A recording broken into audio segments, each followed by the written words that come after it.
Ciao a tutti e bentornati sul nostro canale. Quest'anno abbiamo deciso di provare su una parte del nostro orto il metodo biointensivo. Questo metodo ci ha particolarmente incuriositi perché, come l'orto sinergico e l'orto di Root Stout, mira a conservare, se non migliorare, la qualità del suolo. E noi sappiamo bene che questo è importantissimo per fare un'agricoltura sostenibile sul lungo periodo. Ma che cos'è il metodo biointensivo? È un metodo che nasce con gli orticoltori francesi del XIX secolo, si ispira tantissimo alla biodinamica e viene infine messo a punto a partire dal 1960 nella California del Nord. Il metodo biointensivo si basa su differenti principi. Il primo principio è una semina o un trapianto ad alta densità, in modo tale che a 3/4 della crescita delle piantine le loro foglie si tocchino. Questo determina una maggiore umidità a livello del suolo, una maggiore produttività al metro quadrato e soprattutto la riduzione del tempo e della fatica dedicato all'eliminazione delle erbe infestanti. Il secondo principio del metodo biointensivo è la creazione di bancali permanenti, proprio come questi qua. Bancali larghi circa 75 cm, alti circa 20 cm e con corridoi con capezzaglie larghe circa 45 cm. Ora, noi abbiamo notato che delle capezzaglie leggermente più larghe, attorno a 50 cm, sono più pratiche per sedersi e fare tutte le operazioni colturali. Per quanto riguarda la lunghezza dei bancali, ovviamente dipenderà dalla conformazione del vostro campo. L'importante è però farli tutti della stessa lunghezza, in modo tale da poter utilizzare materiali come i tunnel o i sistemi di irrigazione in maniera polivalente. Quali sono i vantaggi dei bancali permanenti? Sono molteplici.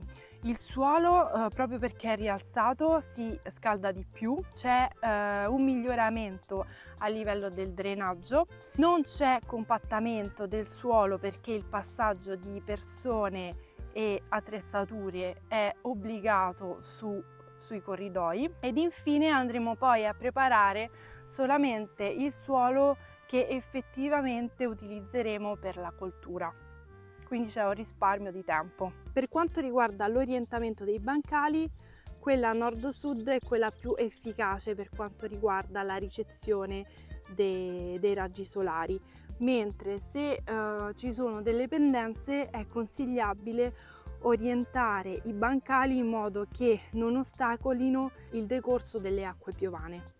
Ovviamente un'impostazione di questo tipo non permette l'utilizzo della meccanizzazione, ma tuttavia evita anche tutte le spese relative all'acquisto di macchinari, di carburante e alla manutenzione relativa.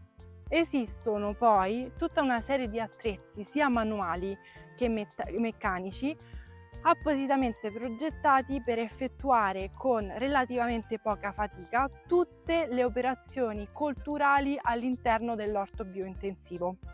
Uno di questi lo conosciamo già ed è la Grelinette. Noi di Agrovita, sulla base delle esperienze degli anni passati, abbiamo comunque deciso di modificare parzialmente il metodo biointensivo. Per prima cosa, per coprire il terreno nudo dei bancali tra una cultura e la successiva o quando le piantine sono ancora piccole, non andremo ad utilizzare dei teli in plastica come nella maggior parte degli orti di tipo biointensivo, ma del fieno. Inoltre andremo comunque a consociare differenti specie di piante all'interno di un bancale, anzi vi invito a guardare il nostro recente video sulle coppie che abbiamo scelto e alcune delle quali abbiamo anche già messo a dimora nel mese di marzo. Questo al contrario del metodo biointensivo, il quale preferisce scegliere una sola specie per bancale in modo da ottimizzare sia le operazioni culturali sia lo spazio in un'ottica ovviamente commerciale. Nel metodo biointensivo è prevista una concimazione organica e una modifica delle caratteristiche iniziali del suolo, in particolare del pH e della struttura laddove è necessario. Noi non abbiamo fatto nulla di questo se non aggiungere una piccola quantità di vegetumus, letame di pecora, compost di vario tipo, magnesio e uno stimolatore della crescita. Questo perché il nostro suolo, essendo praticamente sempre coperto dal fieno, aveva un'ottima qualità di base. Se noi andiamo a smuoverlo, vediamo subito una grande quantità di lombrichi che stanno lavorando per noi. Infine, spesso nel metodo biointensivo, nella progettazione della rotazione delle culture sui bancali, è previsto un sovescio, il quale viene poi interrato a mano o con un rotocoltore. Faremo sicuramente una prova su uno dei nostri bancali e poi ovviamente vi terremo aggiornati. Se vi interessa approfondire l'argomento dell'orto biointensivo, vi invito a leggere i libri di Jean-Martin Fortier, il quale ha applicato questi principi nella sua piccolissima azienda, circa 1 ettaro, Les Jardins de la Gralinette in Francia, e ha ottenuto degli interessantissimi risultati in termini di produttività e redditività.